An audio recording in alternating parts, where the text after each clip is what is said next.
3, 2, 1. Sanday. Hi, I'm JJ Vinet, and I wanted to welcome you to my page. I'm the guy that posts powder skiing content. Oh my God! Yeah! I'm a professional skier out of Revelstoke, British Columbia, Canada. And I post content about skiing, and powder skiing specifically. With nearly 40 years of professional experience, I give you the inside scoop on how to get the goods. I like to cover tips and tricks on where to find the goods, how to read the terrain, what you can do with your gear. Big mountain skiing can be a hazardous sport.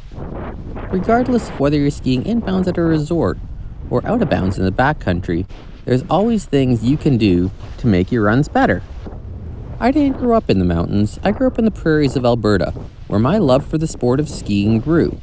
I started on a very small rural hill, and my gear was bought at a ski swap. While skiing can be a very expensive sport, I don't think it has to be.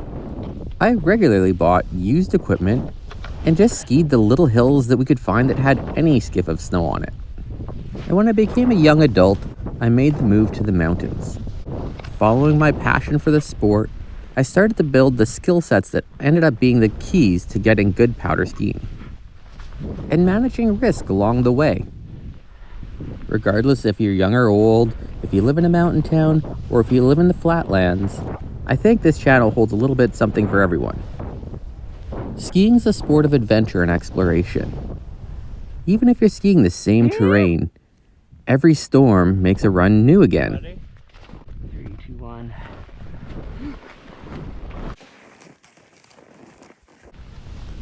Big mountain backcountry lines like this are great, but take a lot of practice and a lot of skill sets to even just think about getting into them. And my channel helps cover a lot of the building blocks, skill sets, and resources I use when even looking at anything like this.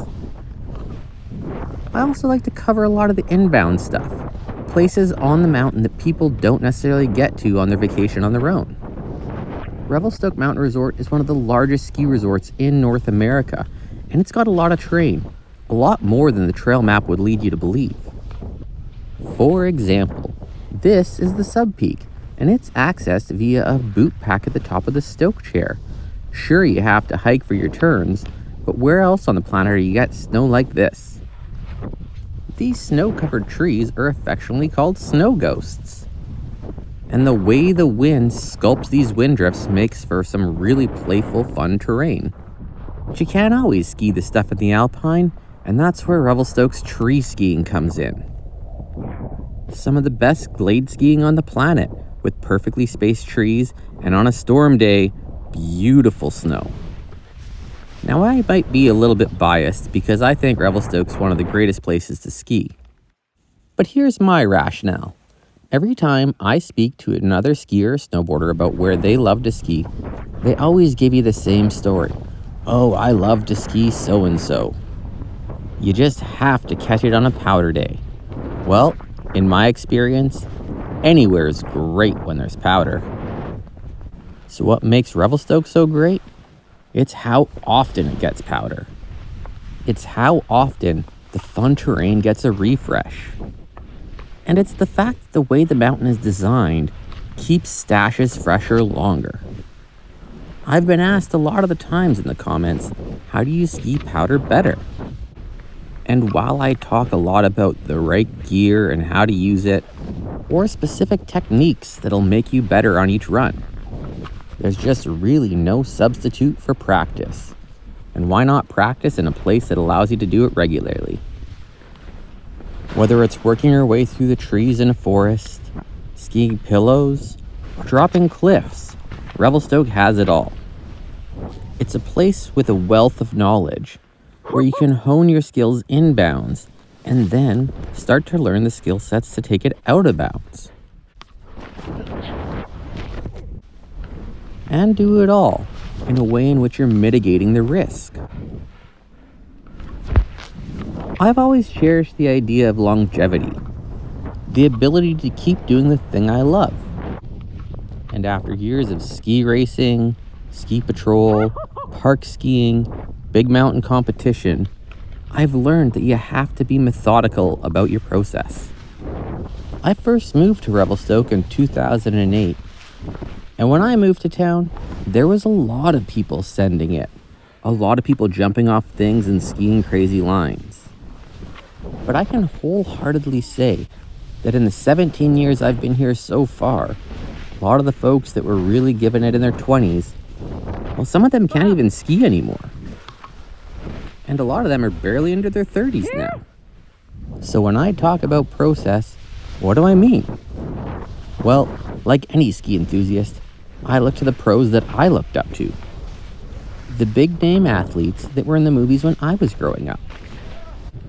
And that are still doing it today. There's not a lot of them that have been able to keep up the pace.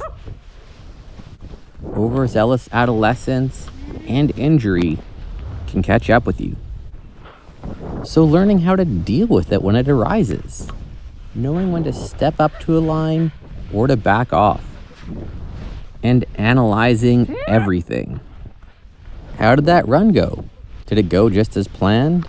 Did you plan it? Visualizing the hard things. Making that weird turn on that odd obstacle. In big mountain competition, a lot of the times you have to look at the terrain you're about to ski and figure out how you're going to get down it without actually being on it. So you have to pick landmarks. Got to go over that tree next to that rock and land next to that other tree. Ski through the notch, hit the pillow on the right, and when you land, look for the pillow on the left. When you start to do enough of this, you start to build up the skills like reaction time.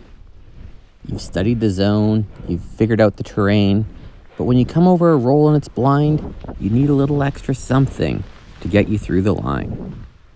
It's trust that all the hard work you've put into it will be there for you. So smash that subscribe button, because I hope you enjoyed, and as always, follow for more powder skiing content. All good.